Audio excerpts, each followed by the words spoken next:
Today we start the new chapter, Power Sharing, from Civics Class 10th. In this chapter we learn about power sharing in Sri Lanka and Belgium. First of all, what is power sharing?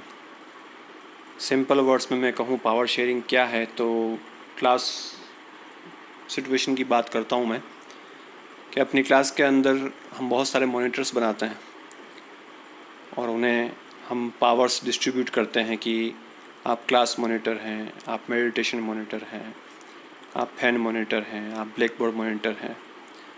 अगर ये सारे powers किसी एक बंदे को दे दिए जाए, only one students have all the powers, tell me can it do? क्या वो कर सकता है?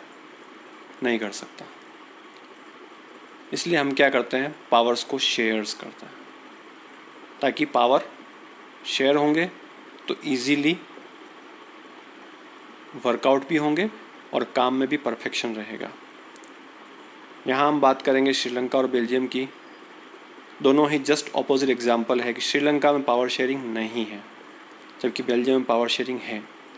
यानी कि अगर पावर शेयरिंग होगी तो क्या होगा और नहीं होगी तो क्या होगा, दोनों ही एग्जांपल हमारे सामने हैं।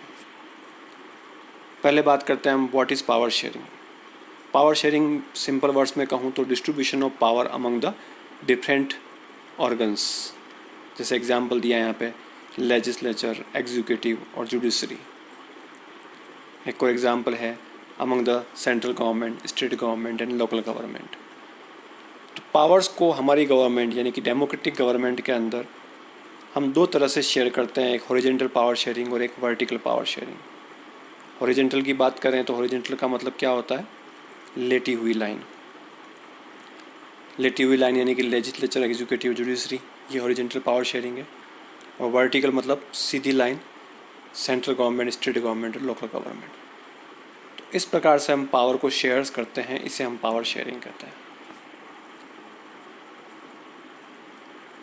इस चैप्टर के अंदर जो हम टॉपिक्स देखेंगे वो पहला है पावर शेयरिंग, दूसरा है पावर शेयरिंग श्रीलंका और बेल्जियम के बीच, why we need power sharing, power sharing क्यों चाहिए हमें, और फॉर्म्स ऑफ पावर शेयरिंग कि कितनी तरह की पावर शेयरिंग हो सकती है, जिसमें हॉरिजॉन्टल पावर शेयरिंग और vertical power sharing. Power sharing among different social groups के अंदर भी पावर शेयरिंग होती है, पॉलिटिकल पार्टीज़ के अंदर भी पावर शेयरिंग होती है, और कोलिशन गवर्नमेंट। ये मेन टॉपिक्स हैं जो इस चैप्टर में कवर होंगे। बेल्जियम और श्रीलंका दोनों में ही पावर शेयरिंग कुछ अलग तरह की थी। श्रीलंका में जो पावर शेयरिंग थी उस सिस्टम को कहते थे मेजोरिटेरियनिज्म। मेजोरिटेरियनिज्म को हम सिंपल में कहें कि when the majority party, when the majority religion, when the majority language, यानी कि किसी भी तरह से कोई मेजोरिटी पीपल है जब वो रूल करते हैं नेशन पे तो उस सिस्टम को कहते हैं मेजोरिटेरियनिज्म। और बेल्जियम ने जो सिस्टम एक्सेप्ट किया था वो था accommodation. Accommodation means the power distribution equally. जब पावर को इक्वली डिस्ट्रीब्यूट किया जाता है लोगों के बीच तो वो एकोमोडेशन सिस्टम रहा। तो ये दोनों ही सिस्टम बेल्जियम और श्रीलंका में फॉलो हुए। श्रीलंका में जो सिस्टम था वो डेमोक्रेटिक नहीं है जबकि बेल्जियम में जो सिस्टम है वो क्या है, डेमोक्रेटिक है, क्योंकि वहाँ पर पावर को इक्वली शेयर किया गया। अब हम बात करते हैं कि what is majoritarianism. When A majority community किसी भी हो सकती है, रिलेटेड रिलीजन के हिसाब से, लैंग्वेज के हिसाब से, कास्ट के हिसाब से, जब वो कंट्री पे रूल करती है और जो माइनॉरिटी कम्युनिटी है उसके विशेष को, उसकी वांट्स को, उसकी नीड्स को, उसके पावर्स को इग्नोर कर देती है, डिसरिगार्ड कर देती है, उस सिस्टम को हम कहते हैं मेजोरिटेरियनिज्म। श्रीलंका में कुछ ऐसा ही था। वहाँ पर सिन्हाल्स कम्युनिटी जो थी वो बहुत ज़्यादा थी। 74% पीपल जो थे वहाँ के वो क्या थे, सिन्हाल्स, और बुद्धिज़्म को फॉलो करते थे। तो वो ही लोग वहाँ पर रूल करते थे, इसलिए वहाँ सिस्टम को कहा गया मेजोरिटेरियनिज्म। अब हम श्रीलंका की कम्युनिटीज़ के बारे में बात करते हैं कि श्रीलंका में कितने तरह के क्या लोग थे। तो पहले बात करते हैं कि श्रीलंका में तमिल लोग भी रहते थे, क्योंकि तमिलनाडु के जस्ट पास में ही श्रीलंका है तो वहाँ पे भी तमिल है। तो 13% तो वहाँ के नेटिव श्रीलंकन तमिल थे। प्लस 5% जो थे वहाँ पर इंडियन तमिल थे। इंडियन तमिल वहाँ कैसे पहुँचे कि जब वहाँ प्लांटेशन फार्मिंग होती थी तो वहाँ पे भी ब्रिटिश रूल करते थे, तो ब्रिटिशर्स तमिलनाडु से उनको वहाँ ले गए और वहाँ पर उनको प्लांटेशन वर्कर्स बना दिया, बेकार बना दिया, और वो वहीं सेट हो गए। तो 5% जो है इंडियन तमिल है और श्रीलंकन जो है नेटिव तमिल है, तो टोटल 18% वहाँ पर तमिल्स रहता है। 74% जो मैंने आपको कहा सिन्हाल्स हैं, जो बुद्धिस्ट को फॉलो करते हैं वो रहते हैं। 7% जो है वहाँ पर क्रिश्चियन है और 1% जो है वो अदर हैं। ऐसा होता है 100%, और ये वहाँ का श्रीलंकन कम्युनिटीज़ का बाइफर्केशन है। 1948 में श्रीलंका इंडिपेंडेंट हुआ आफ्टर 1 ईयर ऑफ इंडिया, और वहाँ पर सिर्फ और सिर्फ सिन्हाल्स रूल करने लगे। क्यों? क्योंकि सिन्हाल्स की मेजोरिटी थी, तो सारे रूल्स और रेगुलेशन सिन्हाल्स के फेवर में बनाए गए। 1956 के अंदर वहाँ एक एक्ट पास हुआ जिसमें सिन्हाल्स को वहाँ का ऑफिशियल लैंग्वेज डिक्लेयर कर दिया और तमिल्स को बायकॉट कर दिया।